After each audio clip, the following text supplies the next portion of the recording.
So yun po nandito ako ngayon, nakikita nyo naman, nasa loob ako ng sasakyan, no? And basically, hindi to sa akin mga kaibigan, but gusto kong sabihin na sa akin to. Okay? And I'll explain to you why. I will explain to you kung bakit ko gustong sabihin sa inyo na sa akin to, kahit hindi sa akin to. Hindi ko sinasabi to para magpakul sa inyo, no? Wow! Kasi may certain mentality ang mga Pinoy, no?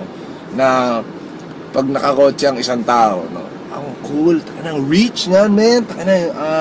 Ganto ganyan. Nakakotse yan, big time yan, mga ganun, no? Pero hindi yun ang intention ko kung bakit ko gustong sabihin sa inyo. At this very moment, sa akin tong kotse na to. You know why? I'll explain it to you why.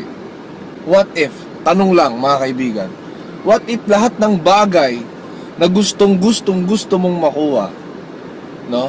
Whether it's bahay, pera, lupa, kotse, savings, travel abroad, business. What if pwede, no? Alam mo bang pwede? And it's possible, mga kaibigan, na lahat ng bagay na binanggit ko sa'yo, posible mong makuha lahat yan, no? Sa pamamagitan ng tinatawag na law of attraction, no? Ito yung isang bagay, mga kaibigan, na napaka-komplikadong i-explain sa inyo. I want you to make your own research about it, no? Pero law of attraction exists, okay? Para siyang law of gravity, na pag tumalon ka, babagsak ka.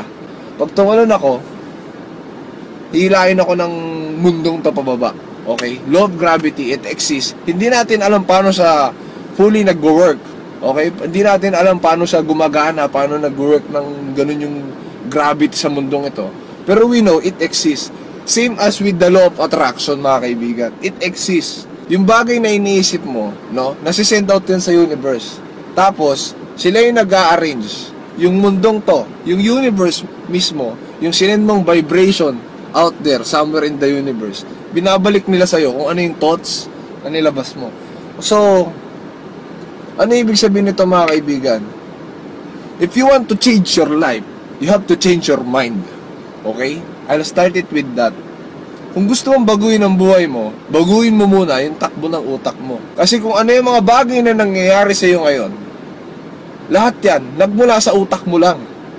Nagmanifest lang yan into reality. Okay? Why? Because your thoughts, okay, becomes your words. And your words becomes your action. And your action becomes your reality. Kung ano yung mga bagay na inisip mo, magmamanifest yan into real life. Some way, somehow. No? Kasi, yun yung laging tumatakbo sa isip mo. Hindi ka ba nagtataka? Lagi mo sinasabi, pag hiningihan ka, sinasabi mo, wala kang pera. Kaya ang nangyayari, lagi ka talagang walang pera. So kahit wala kang pera, anong gusto ko sabihin, mga kaibigan? So kahit wala kang pera, wag mo sasabihin wala kang pera. Kasi, ganun nag-work yung law of attraction. Yung iba sa inyo, baka nawiwirdoan sa mga sinasabi ko, no? Pero, make a research about it on the internet. It's available dyan, online, no? I'm pretty sure maraming kwento dyan, storya, online, on how they use the law of attraction. And that's the same reason why gusto kong sabihin sa inyo, mga kaibigan, na sa akin itong sasakyan na to, at this very moment, no? Niraramdam ko lahat yung aircon, yung feeling. Kasi, mga kaibigan, in order to manifest yung mga bagay, no, into reality, kailangan mo silang hindi basta isipin.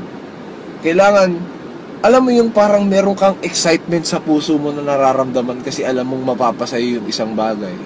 Yung feeling na yung crush mo, yung nililigawan mo, napasagot mo, parang ganun yung pakiramdam. Di ba? Well, anyway, i-explain ko sa mas detalyadong paraan sa inyo sa mga susunod kong vlog. Pero sa ngayon, mga kaibigan, puputulin ko muna doon. Mahirap siyang talakayin sa inyo kasi very, very complicated tong usapin na to. Pero napakasaya niyang pag-usapan kasi alam mong may pag-asa ka sa buhay. May pag-asa pa tayo sa buhay, guys. Regardless ng kung ano man nangyayari sa'yo.